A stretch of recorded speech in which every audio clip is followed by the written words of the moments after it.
This afternoon we're going to talk about argumentation.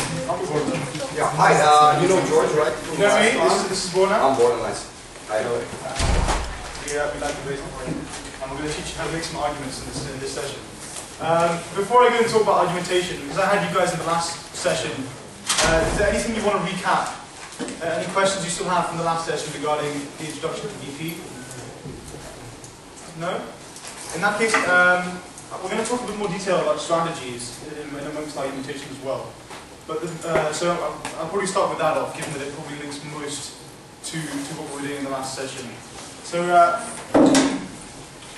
so you might remember from the last session when I was talking about what the first thing you do when you hear a debate motion should be, right? And the first thing you need to do is think about why exactly we are having this debate. The first thing you do shouldn't be thinking arguments for that debate. It should be thinking, what are the actual issues here? What is the problem that needs to be solved? What are the areas of clash? Why is this a debate? Yeah, so I think when you get a motion, it's if you start thinking about arguments, the first thing you start thinking is arguments. The first thing you start thinking is the position that you have in the debate. It's a bad way to address first ideas about the motion. First ideas about the motion should be just you trying to realize what the motion is and what's it dealing with in its generality. Opposition or proposition case doesn't matter. So yeah, give yourself a minute to really just think about what it's here. Absolutely. Yeah, what Borna said is very right. I mean, when you first hear the debate, maybe having a minute or two just silent thinking for yourself, and when you're preparing for the topic is possibly a very good idea. Plus, you always ask your partner, what do you think this debate is about? Because you don't want to realize in 10 minutes prep time that you basically have completely different opinions what this debate is about. So that's the first thing you have to get out of it. Like, what do you think this debate is about, generally? So, I thought we'd do a little exercise then on this very issue. I'm going to put up some topics on the board, and I thought we might do an exercise and ask you what you think the most important issues and the most important things that we're trying to solve are in this debate. Not what arguments we should use, but what kind of issues we are looking at. So, last time we did about torturing terror suspects, so I think we're going to do, let's do another one which is also quite interesting.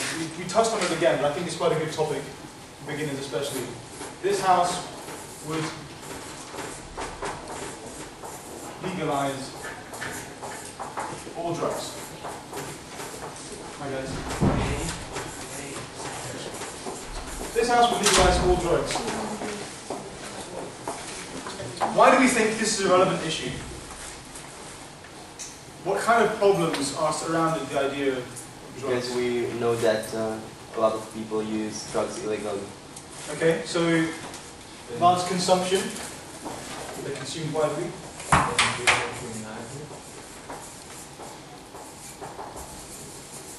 Criminality? Yeah. Don't think of arguments, just general. Okay. Illegal drug dealers? Yeah, that would go here, I guess. Illegal drug dealers. But what kind of problems do they cause, illegal drug dealers? Violation. Violations? Violence. Violence, yeah.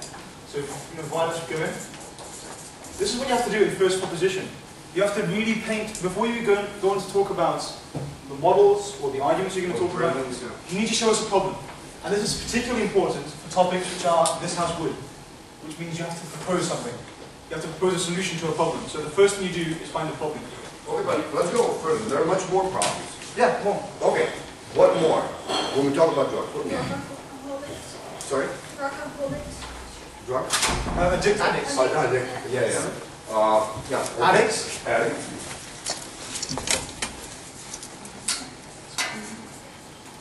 Health problems. Health in general, that's right. Health in what way? Health. You can die, okay, but what you can die from? Okay, overdose. And? What's also connected, for example, to heroin? You die from overdose, or you die from what? You know? Bad drugs? Like, Dodgy drug. yeah, like you take, like, heroin, you get a pure heroin, you can die if you take too much, but if you get dirty heroin, you can die without taking too much, right? So it's not a part of the same legality issue, but it's not the same as OD. Or you can go because you can't afford to buy food anymore. Yeah? Okay, yeah. Might become homeless. Yeah, but that also goes in criminality, but in poverty here, right? So we have enough issues here, I think, to at least have an idea of what this debate should be about, right? So what we've done here is identified a bunch of problems. So having identified the problems, we have sort of an objective, right? We have an objective that these are problems we want to eradicate. So from the proposition side, you would be thinking, how does our proposals to legalize drugs eradicate these problems? And then on the opposition side, you'd be thinking, how does legalizing drugs actually cause, either not solve the problems, or possibly actually make the problems worse? So does that make sense? We have a framing for the kind of issues that we're going to be taking in the debate. Any questions on that? Should we do some more topics? Any more problems here? No. Related to You the think so? poverty economical part. Okay, there's Because also the traffic is not being taxed. Okay, so economy here. Black Right. market, Yeah. untaxed, yeah? Very relevant. Okay, but anything else? You know what one of the, there is actually a famous argument also we haven't mentioned yet, a famous problem that we have. Why some countries decide to decriminalize, for example. Maybe the role of the state in protecting their own citizens from themselves. Okay, that's a good question. What's the role of the state as well? But also,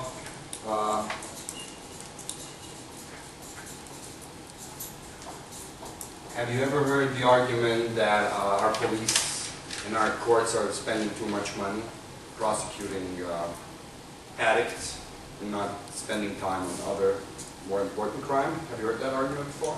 That we don't have enough money. You know, if we tell to our police officers and our courts to deal with drugs, they spend the money and time on that. But if we had legal, we would have much more time and money for them to spend on murderers, rapists. You know, you heard that argument before? Yeah. So, yeah. The point is there is many on each motion. You can find many different problems. Not just if you're a first government, but also if any position in the debate. Knowing that there are so many things you can still discuss. You know. Should we do one more topic, maybe? Same thing. It might be quite useful. Have you got an idea of topic we're going to use? Banning extreme political parties? Yeah. I thought about that one. So, let's go small space. This house would ban extremist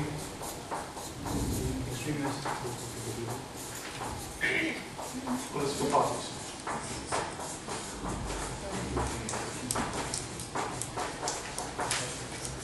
Okay, so again, I'm not looking for arguments as to why we should ban parties or why we shouldn't ban parties. I'm asking for what kind of issues do you think are at play here? What kind of problems do you think might exist? Why are we having this debate? Why are we having it in Europe specifically, maybe? Any ideas? That raised on the extremist parties What kind of conflicts? of aggressive protest on the streets, fighting, Okay, so for violence. fighting Politics may support, for example, for racism. Racism? Yeah, it may support this political party. Put that with violence, maybe. Racism? Maybe because we're doing so well, youth is bored and goes to use drugs.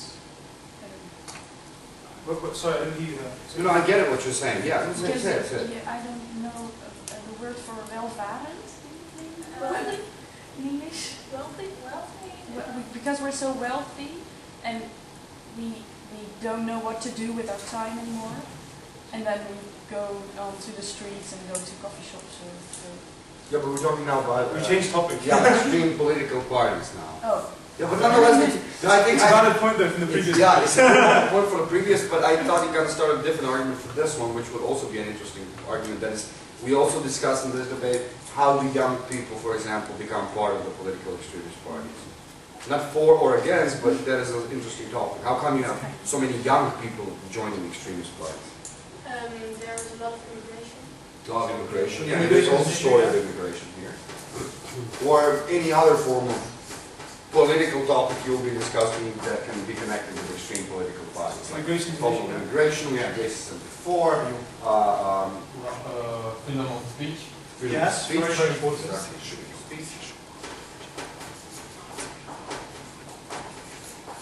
is probably the most important one we mentioned so far, in terms of principles.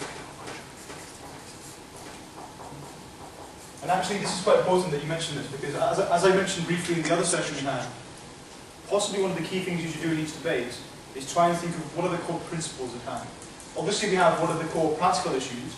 You know, like racism is important, violence are important, but they're only important in respect to the kind of principles we want to argue from them. So, for example, in this debate in particular, you might want to think about that there might be a clash between people being able to have free speech and that free speech causing racism or causing violence. So this is where you get clashes of different issues, and specifically clashes of different under the umbrella of different principles. So can we think of any other kind of clashes in this kind of thing that might happen in this debate? We're talking about political parties. That means that we're talking about political system. Freedom to form any political party. Yeah, freedom of political participation. So should we call that political participation, maybe? The idea of discussing democracy, but not discussing democracy as such, but actually discussing democracy. You know, there's always this argument that you're going to be, well, you're not going to be using it in the debate. We were joking earlier, the Hitler argument. But then it's always an interesting argument when you discuss democracy. You say that democracy has an objective flaw, that it allows itself, that you elect a person who destroys that democracy. So along those lines, something like that will definitely be mentioned. So democracy is a big issue like this, yeah. Democracy.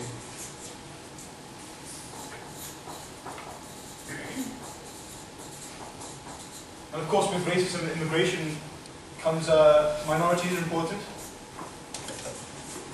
Minorities. Because of course, these are the people who are at the front of all these racism activities or violent activities and this kind of thing. So can we think of any more issues on banning political parties?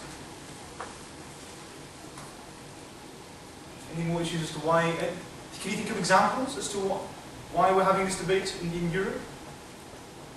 Do you know of any extreme political parties where you're from, or in other parts of Europe?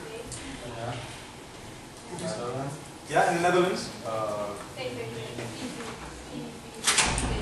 PVV, yeah, exactly. There's lots of them. PVV, Party de France, in France. You know the name of the party in Greece? Jobbik from Hungary. Something like that. Golden Dawn. Golden Dawn. Golden Dawn in Greece. The real Finnish ones. Yeah, True Finns. So you know all these examples. And the reason this is important, this is a very good example of the debate, because A, well, we're less here to discuss European issues, but B, because it's an example of the kind of debate you would get in a debating competition. Because specifically in debating competitions, you will generally speaking get topics that are relevant to things that are happening in current affairs. Obviously, you will also get general philosophy debates like legalized drugs, but you know, often, for example, like this, you would get a topic which is very relevant to things happening. DP is always more connected with reality than is connected with the, debating about ideas. So you can always find examples on every motion that you're given, and in those examples, you can look and see what are we really talking about. So if you have like motion like this, and the first thing that pops in your head is some radicals party on the streets, protesting, fighting the cops. And if you have that example in your head, there's so many things you can see. Oh, so it is about state versus radical. It's a democracy issue. It's the issue of one people expressing their opinion, but they're also promoting racism. You know, if you find a good example, you can find what we're talking about. And if you remember a man called Anders Breivik? Yeah? From Norway? Breivik, do we know the man who killed all the people in Norway? He was following this kind of ideology. He was actually a part of the fascist party in Norway before he became crazy and started killing people. So the point I'm using is that you have this knowledge. Like, I can tell a lot of you know what we're talking about here, obviously. So a very effective way to start off a debate is possibly to use one of these examples and explain to me what's happening in these countries. You know, talk to me about the violence being caused by the PVV in the Netherlands or the True Finns, or about Breivik in Norway. This is how you basically become A, more persuasive, and B, is examples that ultimately give your case much more depth and much more solidity. Well, so you have to understand, being a good debater is not about knowing what to do and when to do it. It's about reading. It's about reading and knowing. It's about reading newspapers and knowing what's happening in the world. Specifically because the format is such that you will be receiving a motion 15 minutes in advance. That means you have to know what you're talking about. Now, that means you have to read. And if you read, of course, you're not going to remember everything that you read. But this kind of things help you remember. So, on the beginning, you didn't say a lot. But if you know all those examples that you mentioned, you probably know much more than you think. It's all about in those 15 minutes to realize how to use the knowledge you already have and put it in the debate that's given to you. Yeah. So, I mean, can I give one more motion because I have an idea? Can we do another motion? Can we move on from just ideas to actual arguments? Okay. Yeah, can we do that? Yeah. Excellent. So, what motion do you want to do? I want to give you. First of all, before we move on, do you have any more questions about general ideas and strategies? Because what we've talked about here might seem quite abstract and a little bit in the air, but we're literally giving you an idea of the kind of thought processes you should be making when you first hear the debate topic. So the kind of things you should be thinking about in going into then deciding what kind of arguments you should be making, which is what we're going to talk about now. So any questions about that? Yeah? Well, what's the difference when the motion is with this has to use that? Right, okay. I don't know if Borna has a different opinion on this. I'll let you answer when I've said. In my opinion, I don't think there's a huge difference. A lot of people keep going on about the big difference between these two things, but ultimately you still have to do similar kind of things. You know, the essential difference is that when it's a this House would topic, you are expected to have a relatively detailed policy if you are an opening government. So you're expected to come up with a plan, to identify a problem, to show how you're going to solve this problem, and then similarly in the opposition side, you're expected to engage with this plan that has come up from the proposition. So you have to explain why this plan is flawed, what's wrong with it, you know, so it's lots of practicalities. But if it's a this House believes debate, there is not the same kind of pressure on the opening government team to have a very in-depth plan. So for example, if the debate is this House believes that the far-right party should be banned, as opposed to this House would ban far-right parties, you don't necessarily have to give me, you know, a detailed account of what kind of laws you'd be passing, what would happen to people who are still remaining politically active when you put them in prison, etc. It's more about, like, you can come up and say in the first plot that we're not going to go into details, but we think, generally speaking, these guys should be banned. Does that make sense? No, I agree, but most of the times you'll be hearing different between would and belief because of things like reasonable stuff. If the debate is this House believes there is extraterrestrial life, of course it's going to be believed and would. Stuff like that with the majority, but it's like George said, it's most connected with the idea that some specific motions should not be all about the plan and you get all screwed up in how will we make this plan work, how will the mechanism work. The word believes helps you to realize that a certain motion is more connected with the arguments and the burdens. Yeah. But if it's would, then yeah, you have a job to commit to give a policy to the debate. So if it's a believes motion, for example, you should not be sat in opposition and thinking, how can I attack this plan? How can I attack the practicalities? You know, what's wrong with what they're saying? You have to more focus on philosophically or analytically why what they're saying is flawed, if that makes sense. Right, what was the motion? Did you have one in mind you wanted to do? Of course, the beginner group, right? So I'm thinking. Yeah. You got one? I was thinking we could do military intervention in Syria. You think that's not too far? I think. Are you comfortable with that? Yeah, I think it's okay. We like invasions, don't we? Yeah, is everyone okay with that? Or maybe we could do drugs again. Or we've done drugs enough. Let's do that. I'm excited. We'll help them along. So this House would militarily intervene in Syria. Now this is one type of emotion that you will definitely get on every form of a big tournament, whether it be the Worlds, whether it be the Europeans, or any bigger tournament. The unfortunate truth about this planet is that we're constantly having war somewhere in the rest of the world.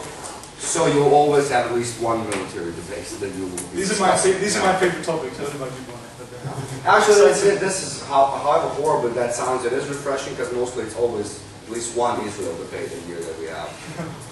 So, but anyways, okay, let's start, people. Now, it's not that I'm interested in specific things that you know about Syria, but let's start generally, okay? What is this motion about?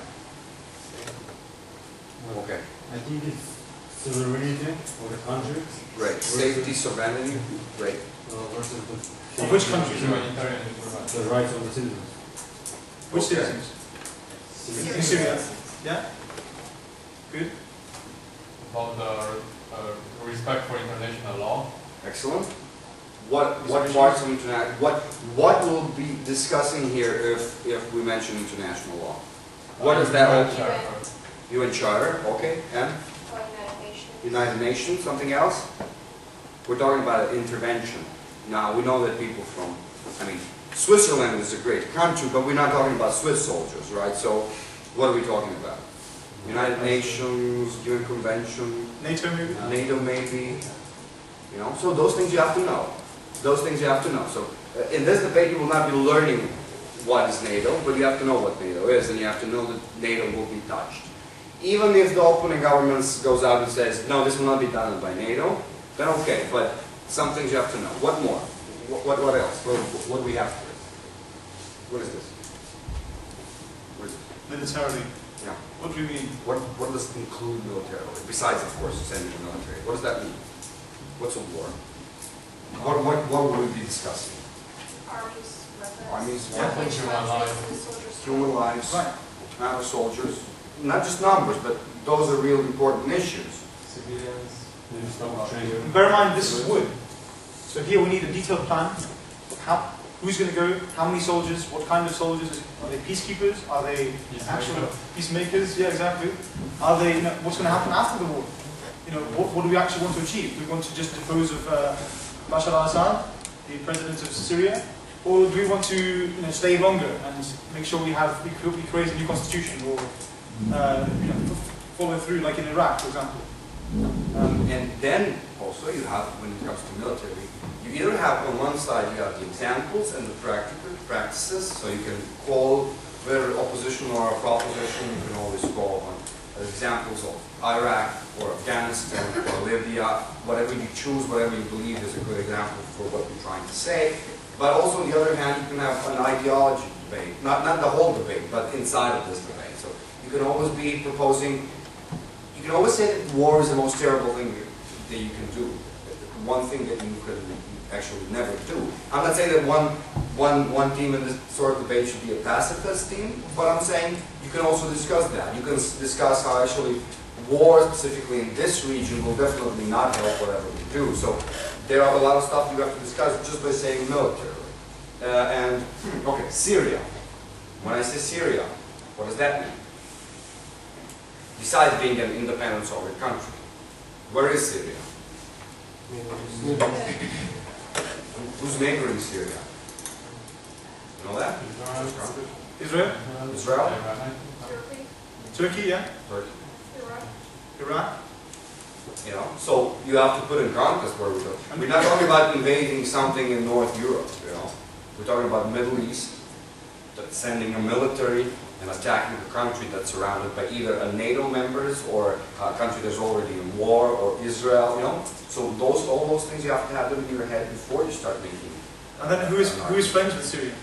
Russia. Russia. Russia. And China a bit, but more Russia, yeah. That's a big issue as well, huh?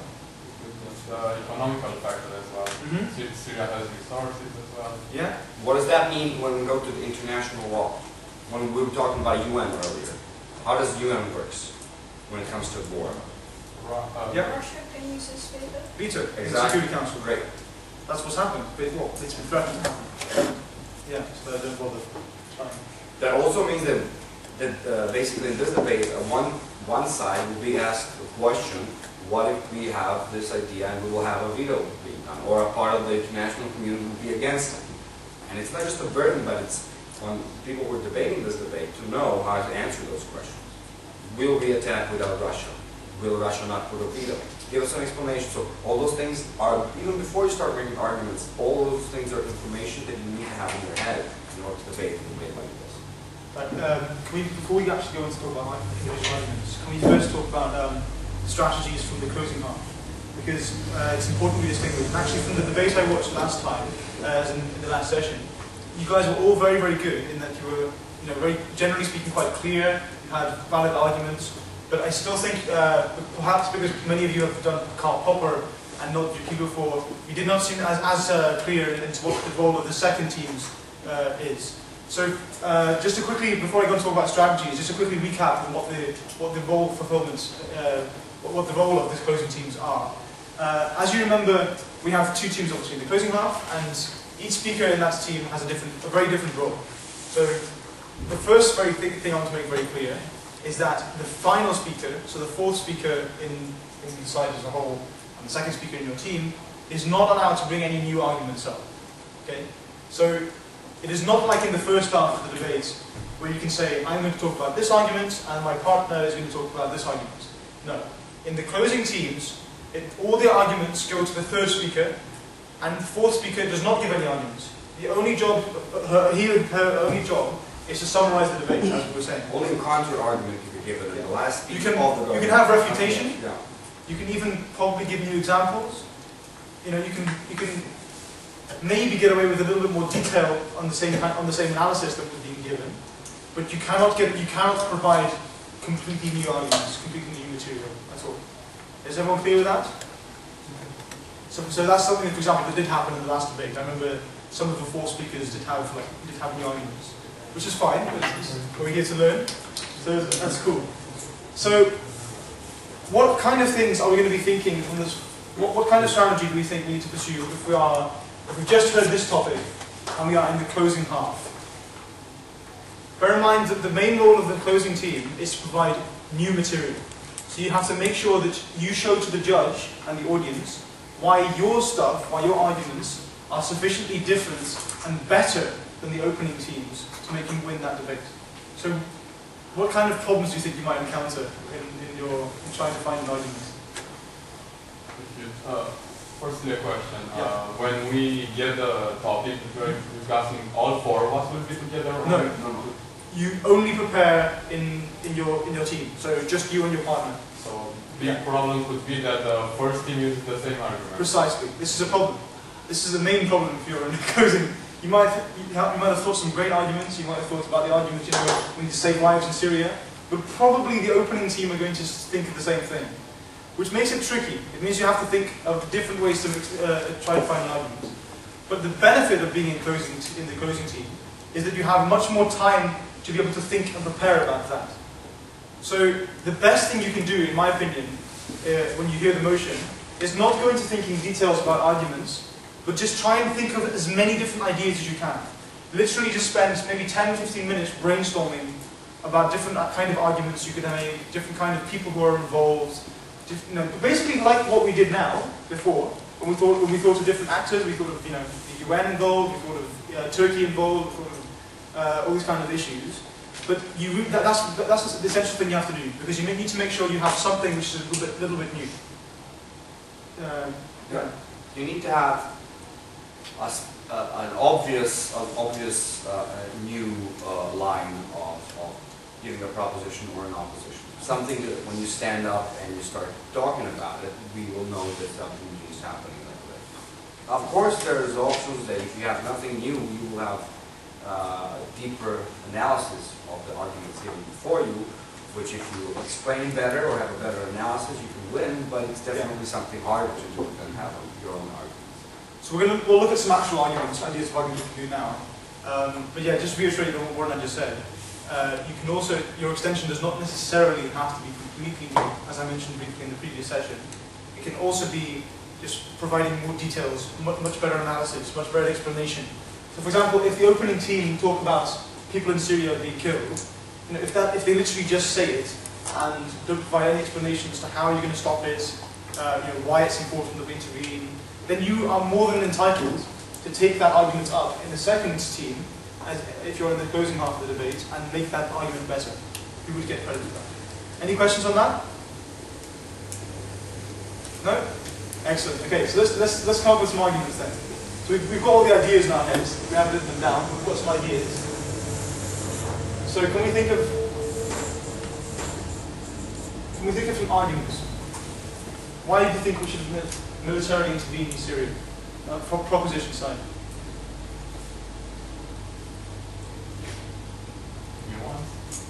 Well, we were thinking before of just ideas of what's relevant in the debate. I want now for you to tell me an actual argument. Civilian safety. Civilian safety. So you would intervene in order to save lives, basically. Yeah. To stop. Yeah. So argument one. Save lives.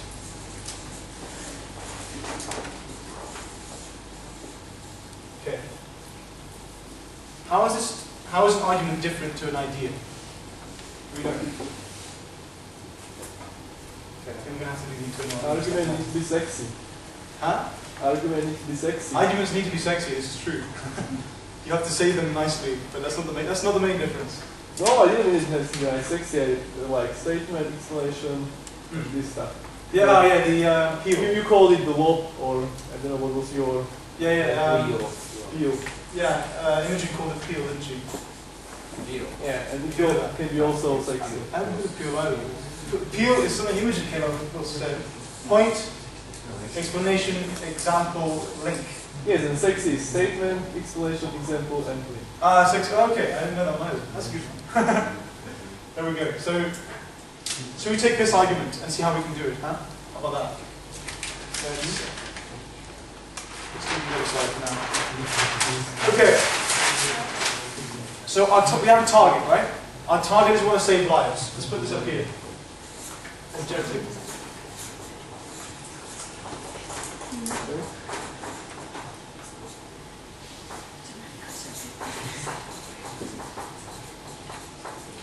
I'm sorry, but I'm the only one who anything on the board. Can you not see? Can I see? So like, Yeah, We can't see it. Shall I bring the board closer? No, I don't think that's Sorry, good. no marker.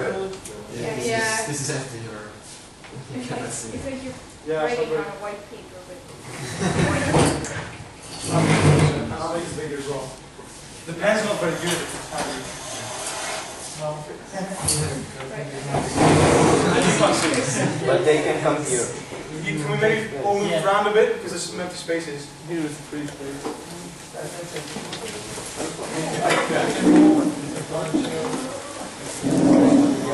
Maybe like converse to the middle as well.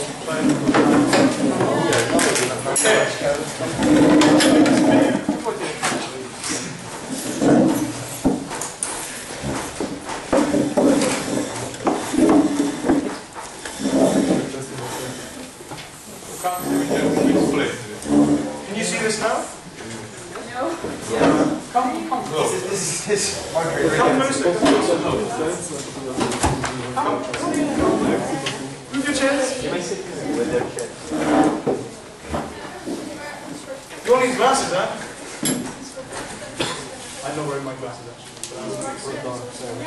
Is that, can we at least sort of see it? No? No. Okay.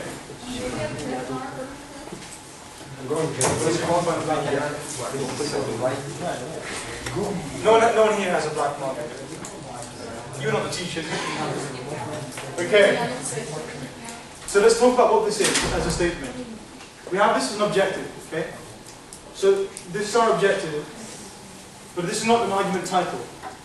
An argument label must be very clear. It must be a label in your argument. So this is when you start your speech, you say, I'm going to talk about what this argument, that argument, that. So that's when you give the label. That's when you give the label. So the argument has to have the objective in, so we should say liars, but it also has to have a link to your policy. So the argument title would be literally militarily intervening in Syria would save lives. Simple, right? You just literally make a claim, a statement. This would make this happen. So that's the argument title. How can we make this title or the claim into an actual argument? How do we make it sexy, as you said earlier? How can we provide evidence to support it? How can we explain it? International community involvement in Syria would solve the problems due to the military advantages of the Western countries, would overcome Bashar al-Assad's forces, as it happened in Syria in only 5 days. In Syria, in Libya. In Libya. Yeah. So that's an explanation about how we have the capacity to do it. We are good enough to do it. So that's what wow. so we have military capacity.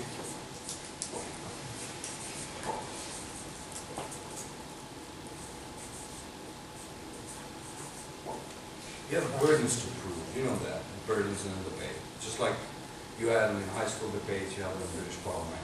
The burden is very simple. So the burden here on the government would be one case to explain why is it the international community the one that should be doing that. The other burden is to explain why do we need to be military intervention, not a slow diplomatic talks. In order to prove those burdens, you create arguments to prove those burdens. So if I ask you why is the United Nations or why is the international community the one who has the legitimacy to do such a thing, if it does have legitimacy? Yeah. Essentially, when you think of an idea for an argument, you have to keep asking yourself the question why. So as Borna said, here you have to explain why we, whoever we is EU, NATO, UN, why do we have moral obligation to intervene and save lives? Why do you think we have an obligation to save lives? Think very obvious things. Like, this is what you have to do in debate. You have to think of things that might seem obvious, but you still have to explain them. You have to almost think that the judge is a 6-year-old kid. As first, we probably say that we all fight for democracy. So as promoters for democracy, we should use our capacities as EU, as NATO, as a competent participant in these military interventions. We can say that because NATO has the capacity and is competent to have military interventions and it has a goal to promote democracy, we find NATO the one to. Excellent. So what you've done there, just to clear, is he's made a link between our military capacity that we can attack them, we can take down Assad, and we should. And the way he did that was appeal to a principle of democracy. So we have why. But is that the only principle? It's not the only principle, no. No, but is that the only principle that we can call, that we're talking about here? You know, do you know something is always being said when a person advocates a military intervention? What do they say about the country, or the government? What is the government doing? It's not respecting human rights. Exactly. It's not respecting human rights. It's not. It's doing stuff against the Geneva Convention. So how is that connected with legitimacy of the international community going in? Even so, you have countries like Saudi Arabia, who's not a democratic country. But what will bring Saudi Arabia and Norway, who's a democratic country, together to say that no, in Syria we will intervene, but not because of democracy, just, but because what you said before. There is an idea that human rights in the United Nations Convention of Human Rights is something that we all believe, that whether we believe democracy or any other type of system should bring to that. But there is something that we as an international community have agreed upon, and that is why we have a legitimacy to react when we see that something is being done against basic rules that we think that applies to everybody. But be careful though, because you have to explain. Just saying the principles is not enough. It's a step in the right direction, but you have to explain what is important about these principles. Yes. You have to go into a lot of detail. You have to, of course, not all the that's why in the debate you really don't want to be the guy going up and let me explain why democracy is good. Yeah. But if you're the guy who goes up and stands and says, well, it's because it will bring to democracy, that's not an invalid argument completely. Because you have motions like this House would pay dictators to leave their countries. And if the only problem that you have is that the country is not democratic, well, you have to prove why democracy is better in that case. So how can we make this even stronger? So we have the idea at the top, we have the argument label, we have the claim. We've so far got that we can do it, we can military intervene. We've so far got some idea that we should do because of these principles, but we need to make sure we give more detail on these principles. So why is democracy, we'll tackle both of these, but why is democracy for now important, so important that we need to make sure we safeguard it? Yeah. It's obvious that, for example, opposite team come here and tell that we are bringing, for example, in Syria democracy by bringing their war, and we are going to, by this war we are going to kill people. And therefore, I think in our plan as proposition, we should think about the solution that we could, for example, direction of our view is that we are, for example, first of all, we want to do some diplomacy, and after all, if they don't want to for example, by OSN or UN and stuff like that, and therefore, if they don't want to do some stuff about it, this would be the final solution for the problem. Very good. That is something that you would probably say in your model at the start. In the mechanism you have, if you're the first proposition team, first government team, before you even go into your arguments, you would probably say that in your model. You know, so we would intervene as a last resort. We probably try the things first, but this is what would happen. So you know, you have to explain when are we talking about, what kind of situations we're talking about. Very good. But specifically, I still want us to hear on why democracy is so important. What is about democracy that is so good? If it helps you a little bit, think of this. What is happening? People are dying. Why? Why are people dying? Try to connect that with democracy. Okay. Yeah. Under a regime, the dictator can order that some people get killed because they betrayed that regime or... Right. Because of lack of democracy, so we can claim that because of lack of democracy in Syria, we have a situation that is right now. Yeah. Meaning that what? If we have democracy, not necessarily, but we claim that the country would be more stable or that less human rights violations. And the principle will be respected, that the people can vote their president or the government. Yeah. So they can elect directly the person who can defend them or represent them. Excellent. And plus also that gives another argument for the sovereignty of a country.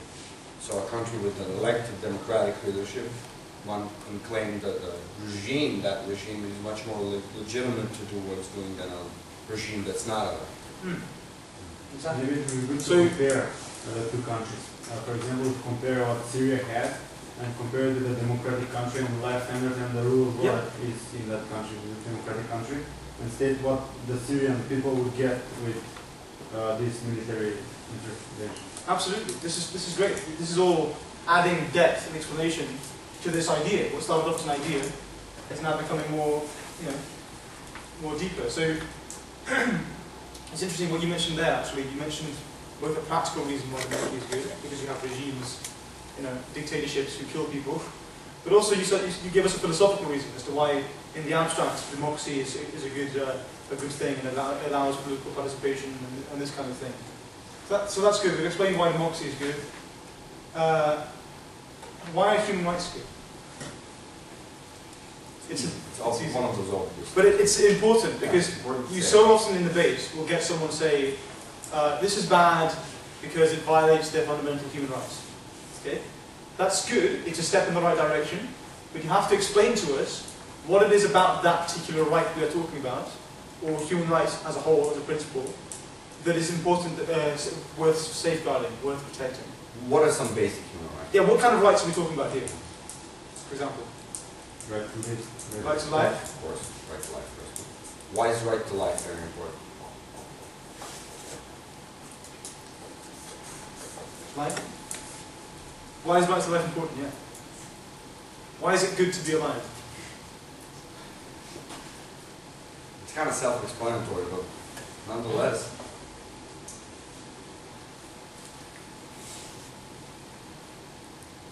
We can logically assume the majority of people on this planet would like to live. You can just say that, yeah.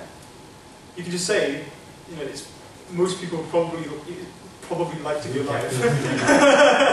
You know, you can say this, and this is the kind of thing we're looking for. It's the really obvious stuff, which you would think, well, obviously I don't need to tell them that, but you do, because your judge is a stupid 6-year-old kid, and he needs to be told everything. Think of it as you have to take him by the hand and just literally take him through every single thing you're thinking about. That's what you need to do. Because the majority of the people on the planet want to live. The idea that life should be preserved is a legitimate, let's call it the democratic consensus of the planet. Because everybody supports the idea that people should not be killed because they themselves don't want to be killed. So that's the reason why human right, life is number one right. It's an essential right for all the other rights. Also, another interesting way debaters often like to justify why the right to life is so important is by saying that it's such a fundamental right because life is a prerequisite to you having any other rights. So without your right to life, you cannot have any right to free speech, any right to an education, you cannot have, you know... Because what's the point of having a right to free speech if somebody can put a bullet in your hand? Yeah, exactly. So this is why it's so important. Or social right. You know, any other form of right doesn't exist if you're allowed to be killed every day. So what other rights are we talking about? There's more. Yeah. Fair jurisdiction. What was that, sir? Fair justice. Fair trial. Fair trial. Yeah. There we go. Right to a fair trial. Freedom of speech. Yeah. Very good. Happiness. Free speech. Americans put a life, liberty, and pursuit of happiness. Europe is more about life, freedoms. So we have these two. Let's start with this one. Free speech is one that comes up often in debates. So why do we think free speech is important? Remember when we were talking about radical parties. What is free speech connected to? What does free speech enable you to do? Yeah, okay. So why are opinions good? Because of it. You can express yourself and the other no quite the point of view or something. Okay, so you get groups of views being met with each other. And why is this good? It's helped to see the idea. If I have an idea and if I state the idea, and if I have people that agree with my idea, then the idea will get achieved. So you can progress. Yeah. Yeah? And by mentioning your opinion, you become alive, so as you become happy because you are expressed. Okay, that's two different ideas. So we've got progress here. And what you said is basically fulfillment, right? It makes you fulfilled. You want to express your beliefs and it makes you happy, basically, right? So It's making you exist in the society as an individual. So let's call that happiness. What else? There's something really basic about free speech. Why is it harmful to stop, especially minorities? Think about minorities. Why is it bad to stop minorities from being able to express their opinion or just express themselves? Conflicts will arise. Sorry? If we don't give them the right for free speech, conflicts may arise because they will give no other way to express Conflicts may arise. Okay. instead of conflict. But why do they need to express themselves? What might be happening to them that means they need to talk about it? They need to tell people about it? They're being oppressed. Yeah, they're being oppressed. Right? So oppression. So free speech is important to prevent oppression.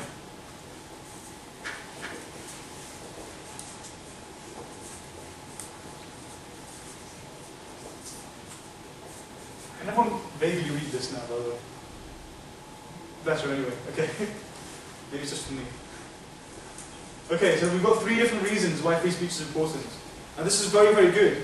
What you've done here is you've gone down so many little branches, which means that for the opposition to complete this argument down, they're going to have to try and break all these little branches. You see what I mean? This is how you basically create an argument. So we've got, actually we'll do fair trial as well, we've got plenty of time. Let's do fair trial now.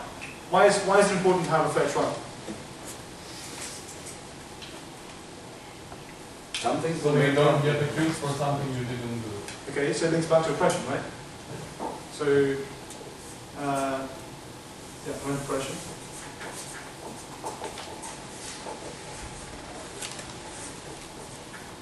difficulty, oppression.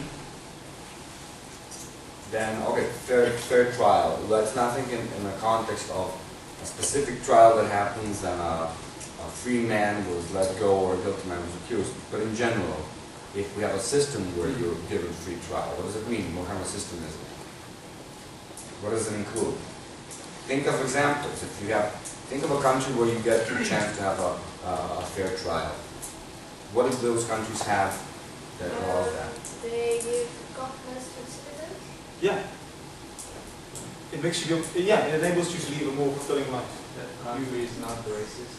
Yeah, so It's not, yeah, or either it's by its own laws, it's preventing racism, oppression, or any other form. so what this edges towards is freedom from fear, right?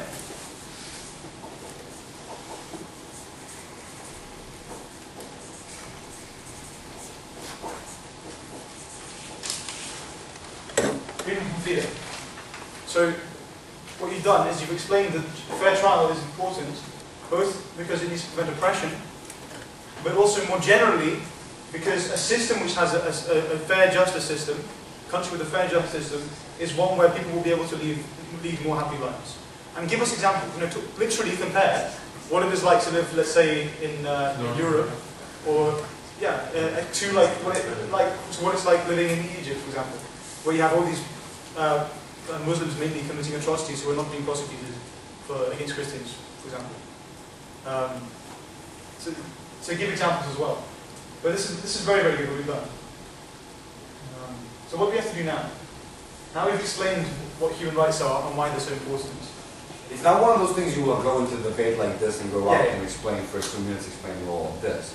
But it's something you have to keep in your head. In order It's a to useful explain. exercise what we're doing Yeah. here. We're basically trying to show you how should you go about explaining and analysing things. Okay? So what we've done so far, we've explained the argument, we've given you the title. We want to basically save lives and improve people's lives in Syria. You've talked to us about we can do it, we have the military capacity. We've talked to you about why we should do it, because we want to install democracy, human rights. So what do we have to do now? We've given the explanation. Think of Peel again. We've done the examples, we've done the explanation. What's the L? Linking it. So how do we link it? It's very simple. It's the easiest part of making an argument, but it's also possibly the most important part, or one of the most important. You literally just have to pretty much repeat what you said at the top. You have to explain, remind the judge, remind the audience what it is we're talking about. So we start with the military intervention and state that first we define who will lead the military intervention, why they will do it, what the goals of the military intervention, should this democracy, principles, democracy and human rights. Then we define why they are relevant in this case, and through their relevance, why the whole procedure of the military intervention would succeed. So here you need to explain how this policy is going to succeed in our original objective. So you've told us these things you want to achieve. Now you have to link it back and show that this is how we do it. Let's do this. And this basic structure I've given you is pretty much the same for any kind of argument you want to give. So if we look at the opposition side, for example, you would literally just switch this around. You would probably agree that free speech and free trial and life are important things. You're not going to attack them on this. But what you're going to disagree with is this link, this all-important link. You're going to disagree that this policy is the best thing to promote these things. You see what I mean? Which is why the link is a very important part in your arguments. I mean, if you're the kind of person that would like to go out and claim that human rights are bad, that's fair. But I've never seen a debate where a person did that and won a debate, so I guess it's not going to start happening now. So yeah, the idea is that if you find, when you have things like this, because you're going to have different debates, and in different debates where you have freedom of speech, of course you will not think again of freedom of speech and how it helps, but you will know that. So, and you always have to link that to the motion at hand. But in this specific case, well, maybe this is well, maybe because we're thinking about this motion. This motion is a little bit much more. When you go into debate, it would be something much more than just this. But okay. Should we do one more topic? Okay. And then maybe I think we should talk about extension cases. Yeah. a bit more. Sure. And we half got, and yeah, how much we got? Half an hour. Yeah. Half an hour for everything. Yeah. Okay. But I would like, you know what, I would like to go. Should we do debate? Second half, I would like to, they have to start thinking in 2 steps in advance. Yeah. So. We talked about, do you want to talk about that now? Yeah, but no, we can now give them another motion, and through that motion. Or would you prefer to actually do a debate again? A small debate, like what we did before? Probably we would not have closing teams, we just have maybe 4 people at the start, and then we can talk about how to better analyze that. What would you prefer? Hands up if you want to do a debate. No one wants to do a debate. 1.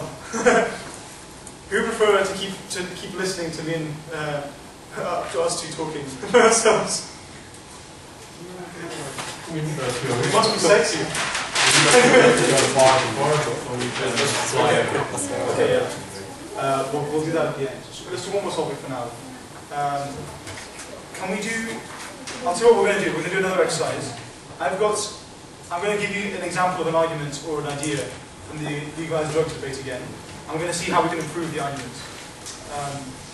Because the main mistake that beginner debaters make is they just make claims. They tell us ideas, they tell us general broad reasons as to why something is good or bad, but they don't give us enough evidence, enough explanation. They don't do enough of this crazy explanation that we did earlier, basically. So let's take you back in time to our debate about legalizing drugs. We're on the opposition side. So we're on the opposition side, yeah. So we don't want to legalize them. We want to keep drugs illegal. So one key, obvious reason, which we talked about before, as to why we should keep drugs illegal, is because they are harmful to your health, right? Harms health.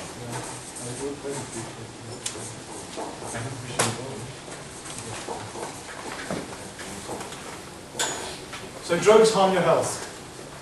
Imagine I am coming here to you, making a speech about drugs being bad, and literally all I say to you is, we think drugs are bad, we think this is obvious because they're really bad for your health, and for this reason we think they should be banned. Okay? How can we improve that idea? How can we take this argument from an idea into something more detailed? What do we need to do? Yeah? Maybe we can state the situations where when the use of drugs actually led to some bigger events, like under the influence of heroin, I went in a car and then I wrecked my car and lost my life. What I'm looking for exactly is examples. Examples. What you need to do here is pretty much bombard us with examples of where drugs are really harmful. Okay? Yeah, sorry. Maybe we should talk about why we let people use like alcohol and cigarettes, but not drugs. Yeah. What's the difference? That's another distinction. Yeah. Let's look at that in a bit. It's also very important. But let's look at examples about the harmful effects of drugs first. So let's put alcohol here. Cigarettes. Come on, what's the worst thing that can happen with drugs? We have deaths, right? People dying. Yeah, we talked about this earlier. Can kill. Crimes are another one, but let's talk about health. Let's talk about harms to health. What different types of harm to health can drugs? Why are drugs more harmful than cigarettes and alcohol? Explain to us. What are the health effects? Addiction. They create addiction from the first use. Yeah. So addiction. You can get addicted to alcohol. Sorry? You can get addicted to alcohol and cigarettes. Yeah, you can. This is but not that easy. Well, Yeah, we're of course you talking can. about Yeah, but You we're can. talking about that. Well, for example, specific types of addictions like heroin addiction. So you can drink 2 beers, but if you take 2 shots of heroin, it's not the same level of addiction you're going to be caused. So as a doctor person would say that. So let's think about specifically for your health, how drugs also harm. So we have addiction, we have death cases, ODs. What else? What can I get from legal? Come on, guys, we've been through this. mentally. Sorry? Mentally. Mentally? Okay. Yeah, so you have mental problems. Yeah, no problem. So, like, The nervous system.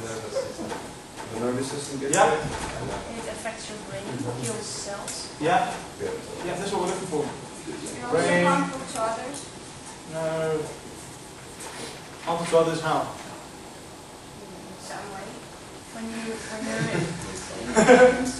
you do crazy things and you can kill people. Yeah, so like, I remember when I was at uni actually, we got an email from the police in Durham, where I was studying, and it was an email warning us about this new drug, which is basically, I can't remember what it was called, it was a fertilizer, so it was used in, in crops. And they gave us the story of this man who in Durham, apparently he'd taken this pill, and he thought that his penis was full of worms. And so he literally ripped up his own penis, it was horrible. But anyway, yeah. So, an example of what kind of things drugs can do to you. So there we go. What else can you get to needles? Yeah. HIV. HIV. Infections, HIV, viruses, all And then that. Nasty suddenly, stuff. if they are not prepared right, you can die from that. The substances they use to Yeah, so prepare that. dirty Yeah. drugs, yeah? This is what go back. Also one more thing. If we are talking about a substance that has that can cause addiction and a substance that can kill you if you take too much of it, then also as a government claiming that something is legal now, when we're talking about health, we can also claim that it's an initiative that people will abuse it more. So if you have a problem with something that you say that abuse of it is a problem, then you can always claim that it would be a bigger health issue if it's legal. So it just by logic of abusing, not just by logic of the role of the government. But just specifically, if I'm kind of addicted and now it's legal, then definitely just from the perspective of a doctor, it will be easier for me to still be addicted and to abuse it more. And this is the link, right? This is the link. This is explaining why the legality of drugs. You're explaining these are the bad things. These are the bad things about drugs. But this is not enough. Just to explain why specifically keeping them illegal is the way to move forward. Because as Borna said, if it's legal, it's very easy to access. It's always there in front of you. You see everyone using it. There's no problem. There's no social taboo in the same way. So these are all reasons as to why we need to ban drugs. We need to keep them illegal. So that completes our circle. That completes our sexy appeal. If that makes sense. And it's a simple argument. It's the argument that a lot of people grow up and say, everybody knows drugs are bad. Yeah.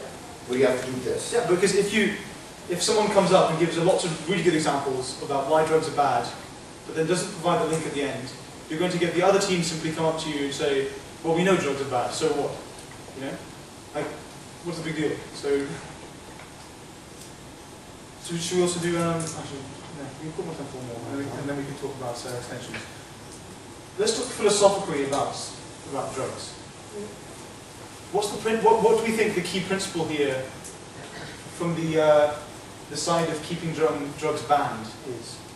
We've got the medical health problems, but why philosophically should we not allow people? Like, even if people know they're harmful, why shouldn't they be allowed? Because they are unable to protect themselves. Right. So we need to protect people from themselves, right?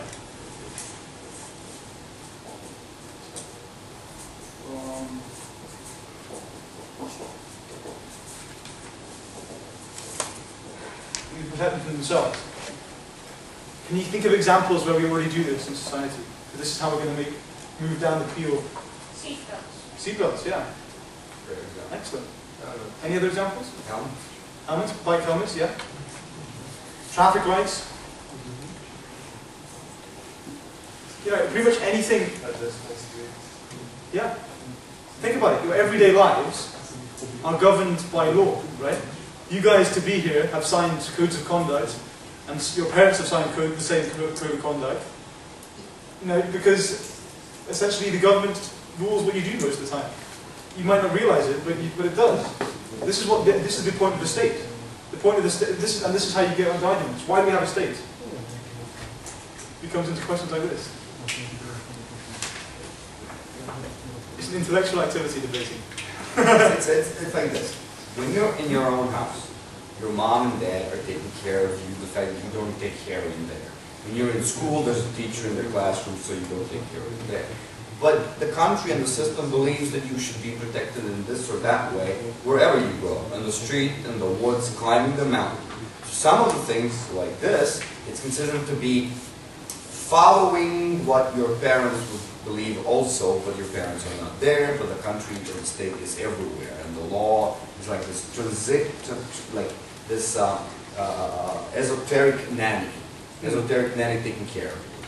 But the reason I was asking you why you have a state is not because it's like an interesting abstract term, idea to think about. It's because if you explain to me why a state exists, then you can link that into an explanation of why the state has a responsibility to protect people from themselves.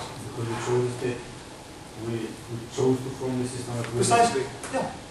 So that, and then you popped in with some sort of social contract theory or something like that. The idea that we opt into a state, and because even though we give up some of our liberty, we know I cannot simply stab Dobra here and now. Probably, you know, it restricts my liberty, but it's probably better off for everyone in the grander scheme of things. Does this make sense? So how can we link this principle now to drugs? It's very obvious. We've pretty much talked about it. Why are drugs like seatbelts? Or like traffic lights? When they are illegal, they prevent you from killing yourself. For all Yeah. the reasons that are... Yeah, that's literally what you have to tell me. You have to, when you're moving down a ladder, or when you're explaining to me down these boxes, you have to explain the arrow, the explanation. You know, this is literally just taking someone through by the hand and explaining everything. So do we understand this now? And of course, at the end, you just link it back to the original objective and how keeping it illegal would fulfill the government's responsibility in doing this. Do you have anything else to add on No, what do you think now? Second part of the table? No more. Yes, we've got 15 minutes. Let's do closing up. Okay. Do we have any more questions on this kind of thing? When you link it back, isn't there a danger that you're making a... Repeating yourself? Yeah, that you make a statement from your own statement. Okay, two things I'll say to this. Firstly, you're not actually repeating yourself, because you're actually just explaining why the ideas you've been talking about are relevant to your objective. So even though at the start you did give us your broad idea, which is the same as the link at the end, you haven't, this is just a label. This is just like an indication of where you're going to take me. It's like an introduction, you know? When you read a book, it's like it has chapter titles. It's literally the same. So you tell us where you're going to take us, you take us through the journey, and then at the end of the journey, you show us how we've got there again. Does that make sense? The other thing I would say is, often, well, debating is essentially a public speaking art, right? So often you want to try and make sure you don't repeat yourself, but there are certain things in your case or your speech which you emphasize more. So for example, the labels in your speech, the labels themselves, you might mention them, you know, several times during the speech. You might mention them at the start of the introduction, you might mention them when you start making the argument, when you finish the argument, and maybe at the end of your speech again. But that's not necessarily a problem, as long as you don't literally, you know, repeat all the things you're saying again, and then it's okay. But take it, it's like a light version of the high school. Karl Popper gave the thing you have to repeat. And that leads to our criteria, and that's what our arguments are. This is a little bit like it, but yeah, repetition will not come from repeating the format, it's from you linking things.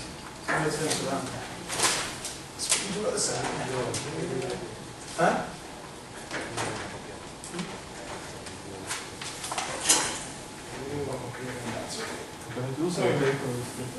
You want to start talking about closing half, or should I go?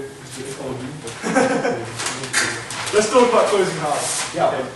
Let's give an example. Let's give a more examples. Yeah. Should we do the drugs one again? This is just a good one to use. Let's do the drugs one. So assume you've had, I'm going to draw this line. This line is the different sides of the debate, okay? And then I've got this line, which is the top half and second half of the debate.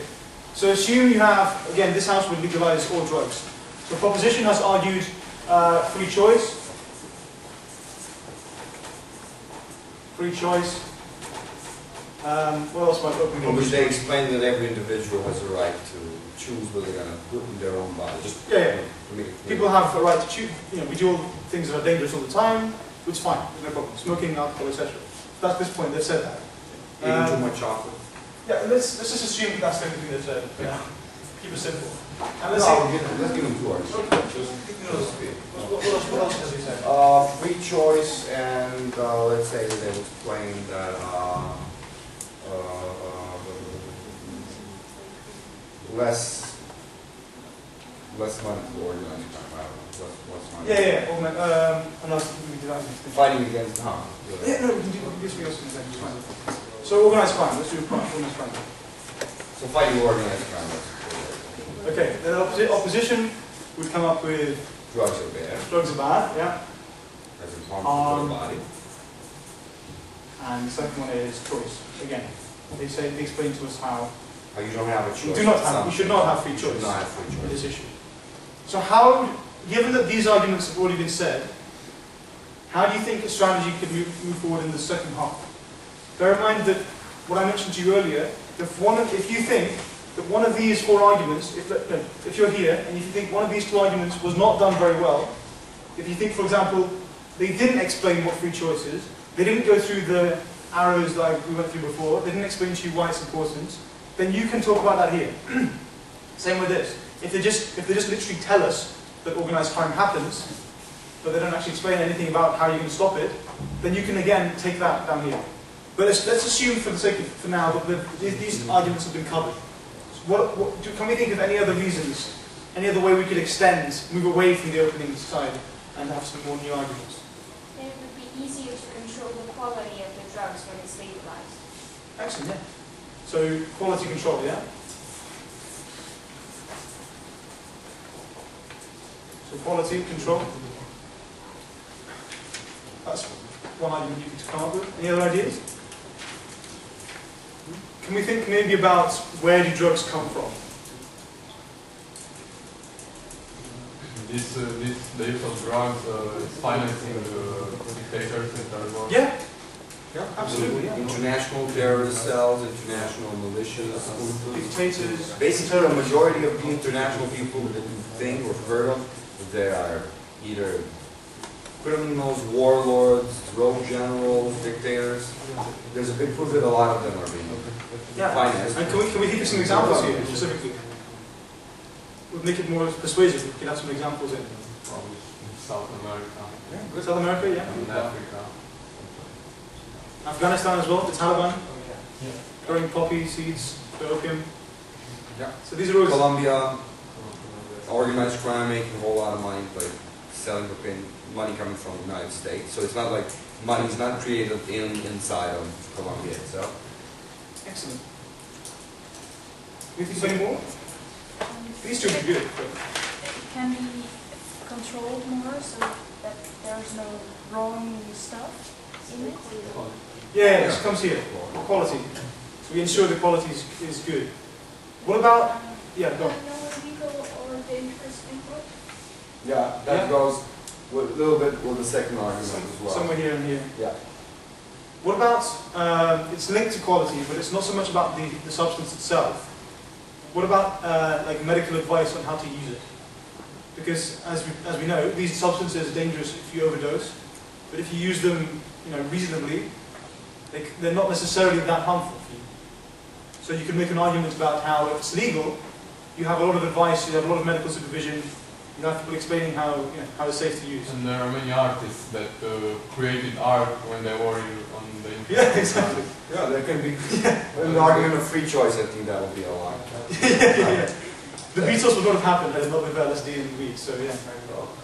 And that too. But also there's a connection you have to always find, and that is quality. Should we go to option? Yeah. Right, that's really good, guys. That's really encouraging. Very well done. So how can we move on in the opposition side, maybe? We've talked about harm and choice. What other arguments could we have? Maybe how the people are going to lose the free choice after they get addicted, and how the country sees the long perspective. Yeah. So this would be, here you'd be extending this point, huh? Yes. So this is something that it's very possible that the opening team would not have talked about this.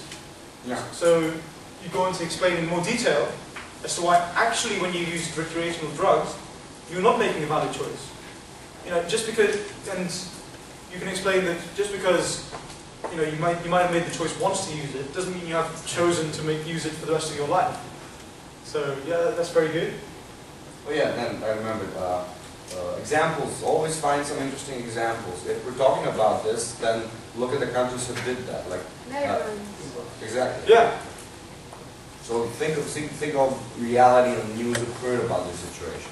In Switzerland, they decriminalized or legalized heroin use, so they have more and more people going to their clinics actually being given heroin by doctors themselves. Something that George mentioned here before. So examples can be great because when you have a good example, you can make a lot of arguments from a good example.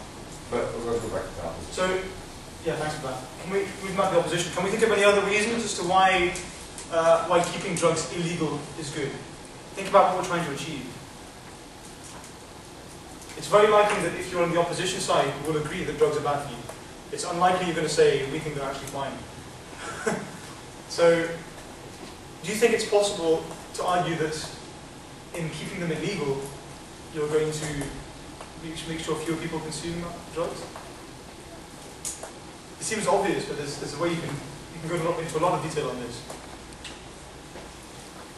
No. Why do we have laws?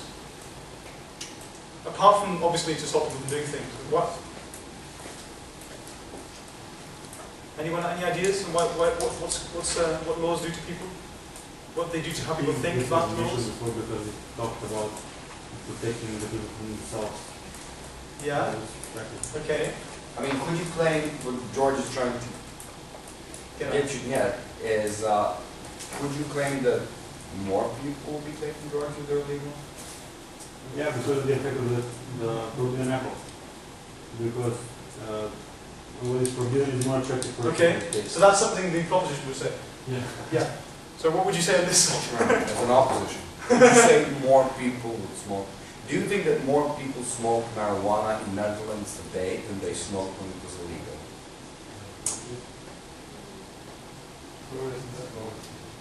Good for the economy. Well, yeah, but the fact is, do you think that more people smoke marijuana now than they smoked when it was illegal? Yeah. Yes. Okay. So, but that's a different argument from harm. That is not an argument claiming more harm, or that argument of harm, but not argument of more people. Yeah. And you have examples like George mentioned, Netherlands, and you have examples of saying, yeah, more people. Tourists are coming. Give me the explanation. So if you have this argument like more people, and you claim that it's harmful, explain to me. Explain to me how you already claim that it's bad for people to smoke marijuana or consume mushrooms. But yes, now you have all these tourists coming, high school kids finishing their high school on trips going to Amsterdam, people finishing their colleges having trips going to Amsterdam.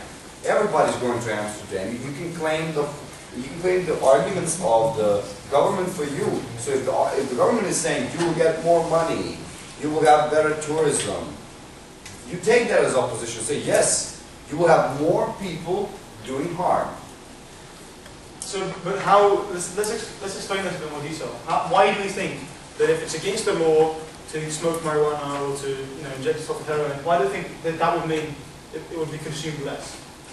Are you sure of that? Because is the number really that like big? Is it important? Is the difference big? Is that what you're asking? Yeah. Well, this is why it's not big. Yeah. This is why we have a debate, though. Yeah? There's always going to be two different sides of the argument. So, debates.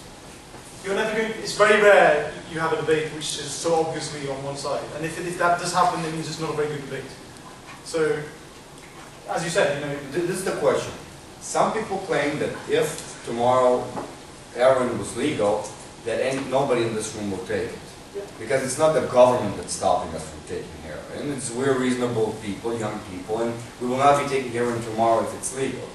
But there's also another argument saying that some people don't do things because they're illegal. Exactly. Do you believe in that? Do you believe there's a lot of people who says something is illegal and that's the reason I will not do it? I think. What does that mean? What does that mean in this argumentation? Also, a lot of people don't do it because it's legal, because they know what it might do to you because it happens to people around you, or you know you have more information on that. That is true, that is true. But when it comes specifically to law, what would you say about the role of the law, the role of the government, the whole thing, if you make something legal, illegal, if you know that there is some percent of the population who doesn't do something because it's illegal? What do you claim then? What message, effectively, is the government sending by saying that it is illegal? It's wrong to take it. Yeah, that it's bad, right? It sends a very clear message to everyone that drugs are really, really bad and harmful. You shouldn't take them. It's wrong. Maybe in the position we can create like a picture of what would happen if drugs went legal, and we would see heroin addicts on the street and little children walking past them. Yeah. Something like that. Yeah, illustrate it. Explain. Do you remember in high school debate, Karl Popper? Did you debate at high school debate, Karl Popper, for me, guys? Well, some did, some did. Okay, but there's a constant argument that you have in the majority of high school debates, and the argument goes, what is the message that the state is sending? You know, and it's a little bit of a thing going on here in this case.